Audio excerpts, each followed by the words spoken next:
باللہ من الشیطان اللعین الرجیم بسم اللہ الرحمن الرحیم الحمد للہ الملک الحق المبین الصلاۃ والسلام والتحیات والاکرام علی اشرف النبیین وخاتم المرسلین وأهل بيته الطيبين الطاهرين المعصومين المظلومين أما بعد فقد قال الله سبحانه وتعالى في محكم كتابه المبين بسم الله الرحمن الرحيم ثم أورثنا الكتاب الذين اصطفينا من عبادنا. تمام حمد اللہ کے لیے کہ جس کی مدح تک بولنے والے کی رسائی نہیں، جس کی نعمتوں کو گننے والے گن نہیں سکتے، نہ کوشش کرنے والے اس کا حق ادا کر سکتے ہیں، نہ بلند پرواز ہمتیں اسے پا سکتی ہیں، نہ عقل و فہم کی گہرائیاں اس کی تہ تک پہنچ سکتی ہیں. اس کے کمال ذات کی کوئی حد معین نہیں، نہ اس کے لیے توصیفی الفاظ ہیں، نہ اس کی ابتدا کے لیے کوئی وقت ہے کہ جسے شمار میں لایا جا سکے، نہ اس کی کوئی مدت ہے کہ جو کہیں پہ ختم ہو جائے. میں نے سرنامہ کلام میں سورہ فاطر کی 32ویں آیت کی تلاوت کا شرف حاصل کیا. یہ وہ آیت ہے کہ جس میں خداوند عالم یہ اعلان کر رہا ہے کہ ہم نے قرآن کا وارث مصطفیٰ بندوں کو بنایا. ثم اورثنا الکتاب الذین اصطفینا من عبادنا، کہ ہم نے قرآن کا وارث مصطفیٰ بندوں کو بنایا. تو خداوند عالم قرآن میں اعلان کر رہا ہے کہ یہ کتاب، یہ قرآن لاوارث نہیں ہے، ہم نے اس کا وارث مصطفیٰ بندوں کو بنایا. مصطفیٰ کے معنی کیا؟ کہ جنہیں چن لیا گیا. تو اب جب اس آیت کی ہم تلاوت کرتے ہیں تو ایک سوال ذہن میں آتا ہے کہ اللہ کا نام قرآن میں ہے، محمد رسول اللہ صلی اللہ علیہ وآلہ وسلم کا نام قرآن میں ہے. تو اب خداوند عالم اگر ان مصطفیٰ بندوں کے نام قرآن میں لکھ دیتا تو کتنی سہولت ہو جاتی. احادیث کی تمام معتبر کتابوں میں، تمام صحیح کتابوں میں، تمام مکاتب فکر کی کتابوں میں 1300 سے زیادہ روایات موجود ہیں کہ جس میں میرے نبی نے فرمایا کہ میرے بعد میرے امام 12 ہوں گے، یا میرے بعد میرے خلفاء 12 ہوں گے. 12 امام 12 خلفاء دونوں الفاظ ملتے ہیں، مگر 12 کا ہندسہ محفوظ ہے کہ میرے بعد میرے امام 12 ہوں گے، میرے بعد میرے خلفاء 12 ہوں گے. تمام صحیح کتابوں میں، صحیح بخاری میں، صحیح مسلم میں، کنزل الاعمال میں، ملا احمد متقی کی کتاب میں، تمام کتابوں میں یہ روایت موجود ہے. تو اب جب یہ حدیث ہمارے سامنے آئی اور یہ آیت ہمارے سامنے آئی تو سوال یہ پیدا ہوا کہ خداوند عالم اگر ان 12 اماموں کے نام، ان 12 خلفاء کے نام، ان مصطفیٰ بندوں کے نام قرآن میں لکھ دیتا تو کتنی سہولت ہو جاتی، تمام جھگڑے مٹ جاتے. بھئی علی کا نام، حسن کا نام، حسین کا نام، قائم آل محمد تک کے نام خداوند عالم لکھ سکتا تھا قرآن میں. کوئی مشکل بات تو نہیں ہے. ان اللہ علی کل شیء قدیر، ہر ایک شے پہ دسترس ہے خداوند عالم کو، ہر ایک شے پہ قدرت حاصل ہے خداوند عالم کو. تو خداوند عالم قرآن میں ان 12 اماموں کے نام، ان 12 خلفاء کے نام، ان مصطفیٰ بندوں کے نام لکھ سکتا تھا. تو اب جب یہ سوال ذہن میں آتا ہے تو کچھ لوگ یہ جواب دیتے ہیں کہ خداوند عالم نے ان مصطفیٰ بندوں کے نام، ان 12 اماموں کے نام قرآن میں اس لیے نہیں لکھے کہ اگر خداوند عالم ان کے نام قرآن میں لکھ دیتا تو لوگ ان کے نام کاٹ کاٹ کر اپنے من پسند لوگوں کے نام لکھتے تھے. تو چونکہ قرآن میں تحریف کا خطرہ تھا اس لیے خداوند عالم نے تحریف سے بچا لیا اور ان لوگوں کے نام قرآن میں نہیں لکھے. تو اب جب ہم اس جواب پہ غور کرتے ہیں تو یہ جواب ہمیں قرآن سے متصادم دکھائی دیتا ہے،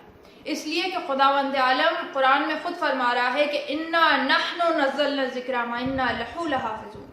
کہ ہم نے اس قرآن کو نازل کیا ہے اور اب ہم ہی اس کی حفاظت کریں گے. تو کسی کی جرت نہیں ہے کہ وہ قرآن میں سے کسی کا نام کاٹ سکے، کسی کی جرت نہیں ہے۔ قرآن میں تحریف کا کوئی خطرہ نہیں ہے، قرآن میں سے کوئی نام کاٹ نہیں سکتا، کسی کی جرت نہیں ہے، کسی کا حوصلہ نہیں ہے کہ وہ علی کا نام قرآن میں کاٹ سکے، کسی کی یہ جرت نہیں ہو سکتی۔ مگر دیکھیے، علی کا نام قرآن میں سے تو نہیں کاٹ سکتے، مگر یہ تو کر سکتے ہیں نا کہ گھر میں جو بچہ پیدا ہو اس کا نام علی رکھ دیں، علی کا بیٹا پیدا ہو تو اس کا نام حسن رکھ دیں، حسن کا بھائی پیدا ہو اس کا نام حسین رکھ دیں، اور اس طرح نام رکھتے چلے جائیں، نسل در نسل اپنے 12 بچوں کے نام اس طرح رکھتے چلے جائیں۔ اگر اس طرح سے ہوتا جاتا تو کتنے ہی معاشرے میں علی پیدا ہو جاتے، سینکڑوں علی پیدا ہو جاتے، سینکڑوں حسن پیدا ہو جاتے، سینکڑوں حسین پیدا ہو جاتے، اور 1400 سال گزرنے کے بعد جب ہم تاریخ اٹھا کے دیکھتے تو کیا ہم یہ فیصلہ کر سکتے تھے کہ ان میں اللہ کا علی کون ہے، بندوں کا علی کون ہے؟ کیا ہم یہ بتا سکتے تھے کہ قرآن کی روح سے وہ 12 امام کہ جو اللہ نے قرار دیے وہ کون ہیں؟ ہم یہ فیصلہ نہیں کر سکتے تھے۔ اسی لیے خداوند عالم نے یہ فیصلہ کیا کہ علی کا نام قرآن میں نہیں لکھوں گا، نام کو کسوٹی نہیں بناؤں گا پہچان کی، علی کا نام قرآن میں نہیں لکھوں گا، علی کا کردار قرآن میں لکھ دوں گا، علی کا کردار قرآن میں لکھ دوں گا، اس لیے کہ نام کے علی تو بہت بنا لاؤ گے، ایک کردار کا علی بنا کے لاؤ تو جانے، ایک کردار کا علی، تو علی کے جیسا کردار والا بنانا ناممکن ہے، علی کے جیسا کردار والا نہیں لا سکتے، اس لیے کہ علی ابن ابی طالب کی ذات وہ ذات ہے کہ خلیفۃ المسلمین ہے، امیر المومنین ہے، مگر کس طرح سے علی ابن ابی طالب زندگی گزار رہے ہیں کہ نہ تو کوئی تسک و احتشام ہے، نہ شان و شوکت ہے کہ کوئی یہ کہے کہ یہ خلیفۃ المسلمین ہے یا امیر المومنین ہے، بالکل عام انسان کی طرح سے زندگی گزار رہے ہیں۔ یہی علی کا تقویٰ ہے، یہی علی کا عدل ہے۔ اور جب ہم علی کی زندگی کو دیکھتے ہیں تو ہمیں یہ نظر آتا ہے کہ علی وہ ہیں کہ جیسی زندگی علی نے تخت حکومت پہ آنے سے پہلے گزاری ویسی ہی زندگی تخت حکومت پہ آنے کے بعد گزاری۔ اور علی کا معمول یہ تھا، میرے مولا کا طریقہ یہ تھا کہ جب بیت المال میں مال آ جاتا تھا تو وہ غربا اور مستحقین میں تقسیم فرما دیا کرتے تھے، اور جب تمام مال غربا اور مستحقین میں تقسیم کر دیتے تھے تو اس کے بعد بیت المال میں خود اپنے ہاتھوں سے جھاڑو لگایا کرتے تھے، اور جھاڑو دینے کے بعد 2 رکعت نماز پڑھا کرتے تھے۔ یہ میرے مولا کا معمول تھا۔ ایک مرتبہ علی ابن ابی طالب نے اسی طرح سے بیت المال میں مال تقسیم کیا، غربا کو دیا، مستحقین کو دیا، اور اس کے بعد جھاڑو لگائی اور 2 رکعت نماز پڑھی۔ اب علی کا غلام قمبر ساتھ موجود ہے، علی ابن ابی طالب کو دیکھ رہے ہیں، اور اس کے بعد جب میرے مولا نے نماز تمام کر دی تو پوچھتے ہیں کہ مولا یہ تو سمجھ میں آ گیا کہ آپ نے مال تقسیم کرنے کے بعد جھاڑو لگائی، مگر مولا اگر نماز پڑھنا ہی مقصود تھا تو ساتھ ہی مسجد ہے، آپ وہاں جا کے بھی نماز پڑھ سکتے تھے، یہاں نماز پڑھنے کا کیا مقصد ہے؟ تو میرے مولا نے فرمایا کہ قمبر، میں نے اپنے بھائی رسول خدا کو یہ کہتے سنا ہے کہ مومن جس زمین پہ سجدہ کرتا ہے قیامت کے دن وہ زمین اس کے حق میں گواہی دے گی۔ تو علی ابن ابی طالب نے بیت المال کی زمین پہ سجدہ اس لیے کیا تاکہ وہ زمین قیامت کے دن یہ گواہی دے کہ علی ابن ابی طالب غریبوں مستحقین میں ان کا مال، ان کا حق تقسیم کرنے والے تھے، ان کا حق غصب کرنے والے نہیں تھے۔ تو دیکھیے آج شب قدر اور یہ آنے والی تمام راتیں شب قدر کی راتیں ہیں، اور کتنی مماثلت ہے شب قدر میں، اور کتنی مماثلت ہے علی ابن ابی طالب کی شب شہادت میں، شب ضربت میں، کہ شب قدر ہی میں علی ابن ابی طالب کے ضربت لگی اور شب قدر ہی میں علی ابن ابی طالب کی شہادت ہوئی. اور علی کی شہادت کی شان یہی ہو سکتی ہے. علی ابن ابی طالب کی شہادت کی شان یہی ہو سکتی ہے اس لیے کہ علی ابن ابی طالب نے زندگی کا جو سفر خانہ خدا سے شروع کیا تو وہ خانہ خدا میں تمام کیا، اور اس حالت میں تمام کیا کہ سجدے میں سر ہے علی ابن ابی طالب کا. اور باخدا یہ سجدے میں سر ہونا یہ ثابت کرتا ہے کہ علی ابن ابی طالب نے جتنے ایسے لوگ تھے کہ جو علی کو خدا مانتے تھے قیامت تک کے لیے ان کی زبانیں بھی بند کر دی، اور جتنے وہ لوگ تھے کہ جو علی کو منکر خدا مانتے تھے نعوذ باللہ ان کی بھی زبانیں قیامت تک بند کر دیں. اس لیے کہ جو خدا کو سجدہ کرے وہ خود خدا نہیں ہو سکتا. علی نے دلیل قائم کر دی، قیامت تک کے لیے اپنی شہادت کے ذریعے دلیل قائم کر دی کہ جو خدا کو سجدہ کرے وہ خود خدا نہیں ہو سکتا. اسی طرح جو خدا کو سجدہ کرے وہ منکر خدا نہیں ہو سکتا. تو آج شب قدر اور آنے والی شبوں میں جو شب قدر ہے اور میرے مولا کی شہادت ہے، تو ایک پیغام جو میں علی کے چاہنے والوں کو دینا چاہوں گی، ایک خصوصیت کے ساتھ شب قدر کا پیغام کہ دیکھیے یہ اتنی بڑی رات ہے کہ یہ سجدوں کی رات ہے، یہ سجدوں کی رات ہے. علی کی شہادت سجدے میں ہوئی، علی کے ضربت سجدے میں لگی، اور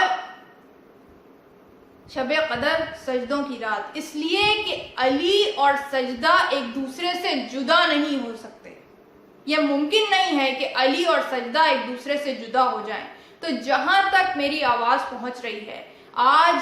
میں یہ پیغام دینا چاہوں گی کہ اس شب قدر میں اور آنے والی جو طاق راتیں ہیں کہ جن میں شب قدر ہو سکتی ہے، ان تمام راتوں میں زیادہ سے زیادہ سجدہ کیجیے. اتنے سجدے بجا لائیے، اتنے سجدے بجا لائیے کہ جب قیامت کے دن روز قیامت زمین کوفہ علی کے سجدے کی گواہی دے، علی کے اس سجدے کی گواہی دے کہ جس میں ضربت لگی، جب زمین کوفہ علی کے حق میں گواہی دے تو زمین کا چپا چپا علی کے چاہنے والوں کے سجدوں کی بھی گواہی دے، بلا فصل گواہی دے.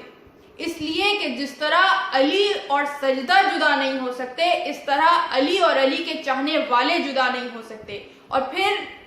خدا کی قسم روز بروز قیامت میدان حشر میں منظر یہ ہوگا کہ قیامت کا میدان علی اور علی کے چاہنے والوں کے کارناموں سے گونج اٹھے گا. تو دیکھیے یہ سلسلہ قائم کیجئے، یہ میرا پیغام جہاں تک پہنچ رہا ہے تو تمام علی کے چاہنے والے یہ تمام راتیں سجدوں میں بسر کریں تاکہ ہماری گواہی، زمین کی گواہی ہمارے لیے علی کی گواہی کے ساتھ متصل ہو جائے،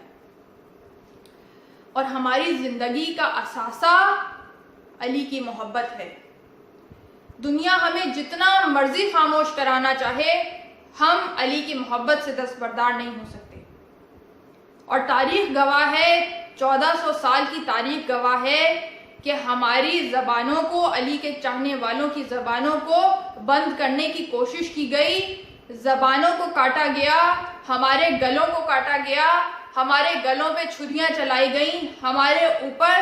مصائب کے پہاڑ توڑے گئے، مگر ہم نے علی کا نام کل بھی لیا تھا، آج بھی لیا ہے اور قیامت تک لیتے رہیں گے. اس لیے کہ ہماری زندگی کا اثاثہ علی کی محبت ہے. ہماری زندگی میں اور کچھ حاصل زندگی نہیں ہے، اگر کچھ ہے تو علی کی محبت ہے. اور اس موقع پہ میں اپنی گفتگو اپنے اس شعر پہ تمام کرنا چاہوں گی کہ جو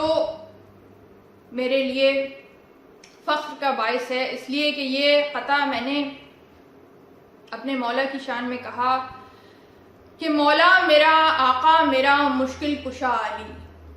مولا میرا آقا میرا مشکل کشا علی، الفت سے اپنی بھر دو کاسے کو یا علی۔ مولا میرا آقا میرا مشکل کشا علی، الفت سے اپنی بھر دو کاسے کو یا علی۔ مشکل نہیں ہے اب کوئی عزت بھی مل گئی، مشکل نہیں ہے اب کوئی عزت بھی مل گئی، جب سے کہا ہے میں نے منبر سے یا علی۔ وآخر دعوانا ان الحمد للہ رب العالمین۔